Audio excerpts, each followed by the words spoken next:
కాంచన అయితే ఎంతో దీర్ఘంగా ఏదో ఆలోచిస్తూ ఉంటుంది. అది చూసిన కార్తీక్ ఎంతో బాధపడుతూ ఉంటాడు. ఇదంతా జరిగింది నా వల్లే ఏమో కదా అని ఆలోచిస్తుంటాడు. అదంతా చూసిన తర్వాత కార్తీక్ కాంచనని అడుగుతూ ఉంటాడు. ఎందుకమ్మా ఇంత దీర్ఘంగా ఏదో ఆలోచిస్తూ ఉంటావు అని అడుగుతూ ఉంటాడు కార్తీక్.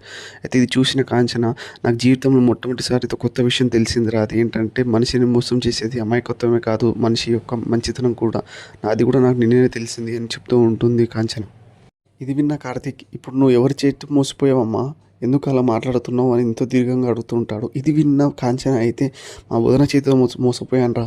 మా భర్తని నన్ను వదిలేసినప్పుడు నేను ఎంత బాధపడ్డాను, సేమ్ అలాంటి బాధే నా వదిన మోసం చేసినప్పుడు నేను బాధపడుతున్నాను రా.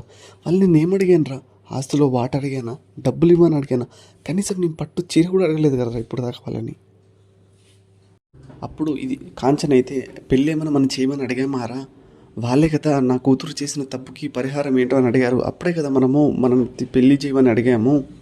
వాళ్ళకి పెళ్లి చేయడం ఇష్టం లేనప్పుడు అసలు ముహూర్తం పెట్టించడం ఎందుకు, అసలు పెళ్ళి ఇష్టం లేనప్పుడు మా నాన్నకి చెప్పి ఆపించవచ్చు కదా ముందే అని కాంచన అంటూ ఉంటుంది.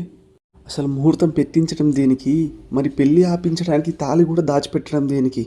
అమ్మ, మా వదిన మనసులో నా మీద ఎంత కక్ష కట్టుకుందిరా, ఇది నేను జీర్ణించుకోలేకపోతున్నారా కార్తీక్ అని కాంచన కార్తీక్తో అంటుంది. అప్పుడు కాంచన, ఒక మాట నిజం చెప్పాలంటే మా వదినే కాదురా కార్తీక్, నువ్వు కూడా నన్ను మోసం చేసావు.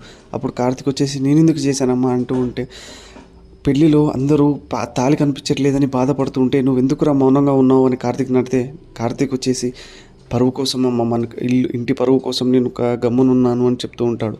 అప్పుడు కాంచన, పరువు గురించి నువ్వే ఆలోచిస్తావా, వాళ్ళు ఆలోచించారా, అసలు నిజంగా చెప్పాలంటే పెళ్లి జరుగుతుంది ఎక్కడ, మా నాన్న ఇంట్లో, అది జరిగేది మా పుట్టింట్లో.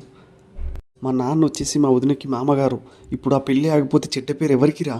విన్నా కార్తీక్, అందుకే కదమ్మా తాత వచ్చేసి తాలిబొట్టు ఇచ్చాడు. తాలిబొట్టు ఇచ్చాడు కాబట్టి పెళ్లి జరిగింది. అదే కానీ తాలిబొట్టు ఇవ్వకపోతే మా వదిన పంతమే కదా నెగ్గేది అని అంటూ ఉంటుంది కాంచన. ఇది విన్న కార్తీక్ ఎంతో బాధపడుతూ ఉంటాడు. మీకు కానీ ఈ వీడియో నచ్చినట్టయితే లైక్, షేర్ అండ్ సబ్స్క్రైబ్ చేయడం మాత్రం మర్చిపోకండి. ఇది కొత్త వీడియో, సో మీరు సబ్స్క్రైబ్ చేయడం వల్ల మీకు రోజు ఇలాంటి వీడియోస్ వస్తూనే ఉంటాయి. Thank you. నా భర్త